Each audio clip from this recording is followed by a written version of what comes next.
کبھی نہ ساتھ چھوڑا مصطفیٰ کا، ارے جہاں آقا وہاں صدیق اکبر، جہاں آقا وہاں صدیق اکبر، اور نبی نے ان کو وہ عظمتیں ہیں بخشی، نبی نے ان کو رفتیں ہیں بخشی، زمین پر آسمان صدیق اکبر، زمین پر آسمان صدیق اکبر۔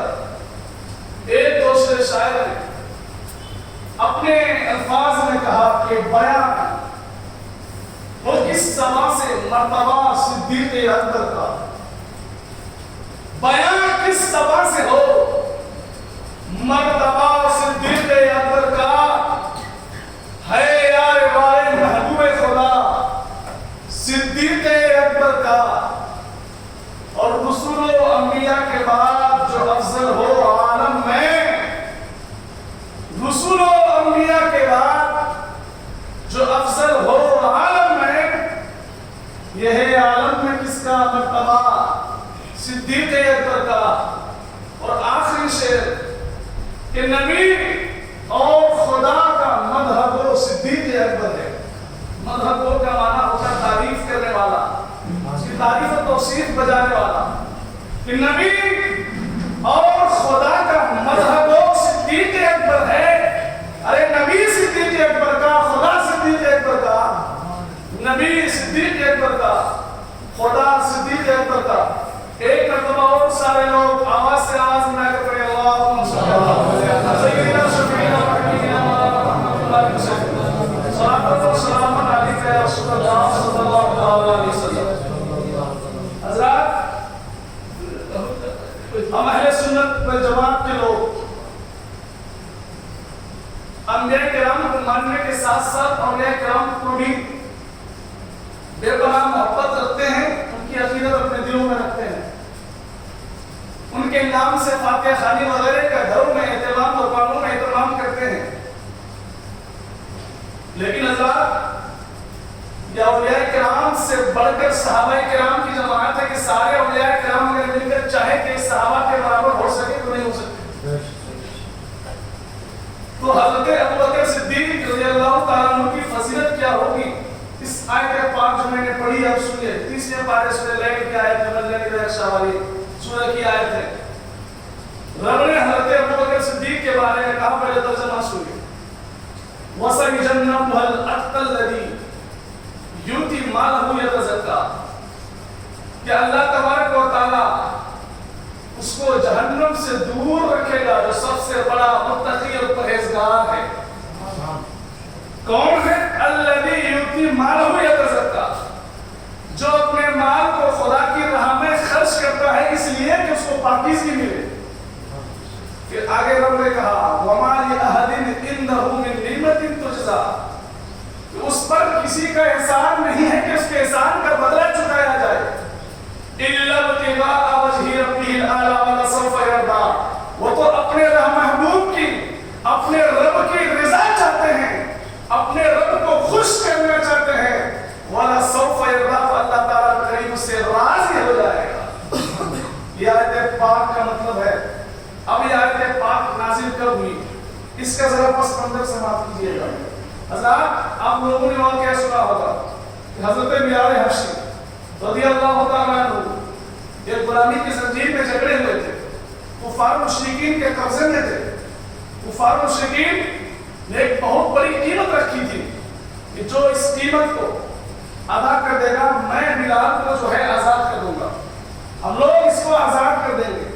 حضرات گرامی، حضور کے فرمان کے مطابق حضرت ابوبکر صدیق رضی اللہ تعالیٰ عنہ نے ایک بہت بڑی رقم ادا کر کے محبت رسول نے بلال کو آزاد کر دیا۔ جب یہ ماضرہ، جب یہ معاملہ کفار قریش نے دیکھا تو سوچا آخر کیا بات ہے، ابو بکر سے بلال کا کیا تعلق، ان سے ان کا کیا رشتہ، آخر کیا ماجرا ہے کہ اتنی بڑی رقم دے کے انہوں نے اس کے آزاد کر دیا۔ ہو سکتا ہے کہ بلال نے ابو بکر پر احسان کیا ہو۔ تو حضرات، کفار مشرکین کے شک کا ازالہ کرنے کے لیے رب کائنات نے قرآن پاک کی آیت اتاری وَمَا لِأَحَدٍ عِندَهُ مِن نِعْمَةٍ تُجْزَىٰ، کہ اے